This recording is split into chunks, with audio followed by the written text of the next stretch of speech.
اور آپ نے فرمایا کہ اللہ کی طرف سے ایک منادی ندا کرتا ہے، اے رجب میں روزہ رکھنے والو، اللہ کی پناہ میں جنت میں داخل ہو جاؤ۔ اور ہاں فرمایا کہ قیامت ہوگی تو پکار مچے گی، رجب کے ماننے والے کہاں ہیں؟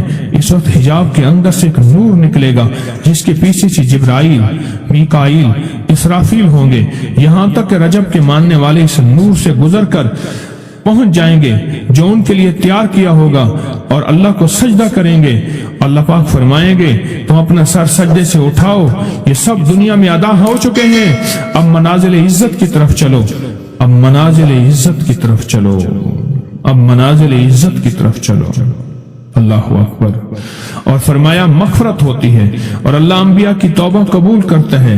اس رجب کے ایک روزے اور ایک تھوڑی سی عبادت سے اللہ اولیاء کو دشمنوں سے چھڑاتا ہے، اور 3 چیزیں اللہ کے ذمہ ہیں، معافی، باقی عمر کی عصمت، اور تیسری یہ کہ بڑی پیشی، یعنی روز قیامت پیاس نہیں لگے گی، روز قیامت پیاس نہیں لگے گی۔ یہ چھوٹی چھوٹی باتیں، یہ چھوٹے چھوٹے دن، یہ چھوٹے چھوٹے لمحے آتے ہیں، اور آتے اس لیے ہیں کہ ہمیں کچھ دے جائیں۔ اگر اس کا غصہ ہے بھی ٹھنڈا ہو جائے، اگر اس کی ناراضگی ہے بھی ٹھنڈی ہو جائے۔ آپ فرماتے ہیں جبریل نے مجھے خبر دی ہے جب رجب کی پہلی رات ہوتی ہے، اللہ ایک فرشتے کو حکم فرماتے ہیں اور وہ پکار کر کہتے ہیں سن لو توبہ کے مہینے کا چاند نکل آیا۔ اس مہینے کا اللہ جبریل آواز دیتا ہے سن لو توبہ کے مہینے کا چاند نکل آیا، آ جاؤ اپنے لیے توبہ، امت کے لیے توبہ، اپنی نسلوں کے لیے توبہ، اپنی پچھلی نسلوں کے لیے توبہ، اپنے لیے، اپنے لمحوں، اپنی راتوں کے لیے توبہ، اپنے دن کے لیے ندامت اور توبہ۔ سن لو لوگو، جبریل کیا کہتے ہیں اور پکارتے ہیں کہ توبہ کے مہینے کا چاند نکل آیا، بس اس کے لیے بشارت ہے جو اس رجب کے مہینے میں استغفار کرتا ہے، اس کے لیے بشارت ہے جو رجب کے مہینے میں استغفار کرتا ہے۔ غصے کو ٹھنڈا کرنے والی یہ سعادتیں ہیں، اللہ کو ناراض کرنے سے دور کرنے والی یہ نعمتیں ہیں۔ اللہ پاک نے بعض لفظوں میں چابیاں رکھی ہیں، اور بعض لفظ، بعض بول چابیاں ہیں، چابیاں رزق کی، برکت کی، عنایت کی، عطا کی، کرم کی، فضل کی، اور بے بہا سمندر کو دینے کی بعض لفظوں میں رب نے چابیاں رکھی، اور بعض لفظ خود چابیاں ہیں، رزق کی چابیاں، صحت کی چابیاں، برکت کی چابیاں۔ یہ سورۃ مائدہ کی آیت نمبر 114، یہ عنایات اور عطاؤں کو عرشوں سے متوجہ کرنے کی چابی ہے۔ یہ صرف روٹی رزق کے لیے نہیں ہے، من پسند کھانے کے لیے نہیں ہے، یہ تو اس کا ایک چھوٹا سا فائدہ ہے، یہ تو اس کا ایک مختصر فائدہ ہے، یہ بنیادی طور پہ اس کی رحمت، عنایت اور عطا کو متوجہ کرنے کے لیے ایک حیرت انگیز تحفہ ہے، حیرت انگیز تحفہ، اس کی عنایت، عطا اور برکت کو متوجہ کرنے کے لیے ایک حیرت انگیز تحفہ ہے۔ یہ رزق اور دولت کی چابی ہے، یہ برکت کی چابی ہے۔ بات بتاؤ، اللہم ربنا انزل علینا مائدۃ من السماء، دسترخوان بھیج آسمان سے۔ کیا خیال ہے؟ غریب کا، مالدار کا، وزیر کا، امیر کا، بادشاہ کا، سب کا دسترخوان ایک تو نہیں ہوتا، ہر بندہ اپنی حیثیت کے مطابق دسترخوان لگاتا ہے۔ ایک صاحب کہنے لگے کہ میرے لیے ایک عرب نے دسترخوان لگایا، ایک بیل پڑا ہوا تھا بھونا ہوا پورا،